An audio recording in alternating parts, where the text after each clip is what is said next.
మంది అని మనం అనుకుంటున్నాము, మంద అని కూటమి సర్కార్ అనుకుంటుంది. లేకపోతే ఏంది మరి అది శ్రీశైలంలో పరిస్థితి?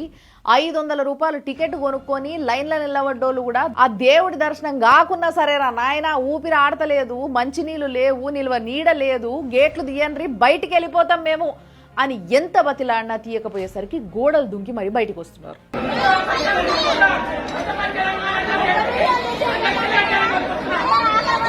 కోడలు కానీ నీ బిడ్డ కానీ ఎన్ని గంటలు 5 గంటలకు పబ్బులో వచ్చిన క్యూలో నిలబడ్డాము.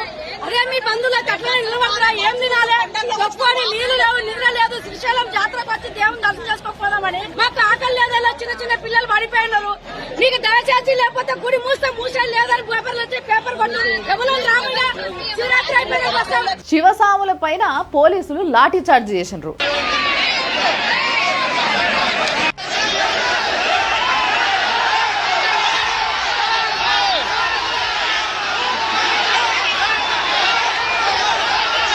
అదే వేరే ప్రార్థనా మందిరాల కాడ గిట్ల లాఠీ చార్జీలు చేయమని చూద్దాం.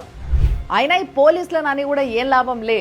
ఏడ తొక్కిసలాటలు జరిగి మొత్తం మా మీదకి వస్తుందో అని చెప్పేసి వాళ్ళ భయం వాళ్ళది. కూటమి సర్కార్కి గట్టిగానే కౌంట్ ఉన్నది కదా తొక్కిసలాటలు చచ్చిపోయిన వాళ్ళకి. కిలోమీటర్లు నడిచి వచ్చిన తర్వాత కూడా దర్శనం మాకొద్దు బాబు, ఈ రష్ ఏంది అని చెప్పేసి తిరిగిపోయే అంత పరిస్థితి ఎప్పుడూ లేకుండే ఇప్పుడు ఎందుకు వచ్చింది? నల్లమల్ల అడవులలో పులుల లెక్కింపు జరుగుతుందంట. అందువల్లనే ఫారెస్ట్ డిపార్ట్మెంట్ వాళ్ళు క్లియరెన్స్ ఇవ్వలేదంట. దానివల్ల 15 రోజులలో రావాల్సిన జనాలు వారం రోజులలో వచ్చిర్రన్నట్టు. అందుకోసం అంత రష్. మరి ఈ ముక్క గవర్నమెంట్ కి ముందే తెలుసు కదా. మైకులకు వచ్చి వాడిని విని తిట్టేటందుకు బాగా వాడుకుంటారు మీడియాని. కానీ మరి ఈ ముక్క చెప్పొచ్చు కదా జనాలకి. చెప్తే ఎవరు జాగ్రత్త పడాలి వాళ్ళు జాగ్రత్త పడతారు. పోనీ మరి అంతమంది జనాలు వస్తారు అని ఎక్స్పెక్టెడ్ ఉన్నప్పుడు దానికి తగ్గట్టుగా ఫెసిలిటీస్ చేయొచ్చు కదా. ఆ ఏర్పాట్లు చేయకపోయేసరికి అన్ని కష్టాలు పడాల్సి వస్తుంది జనాలు.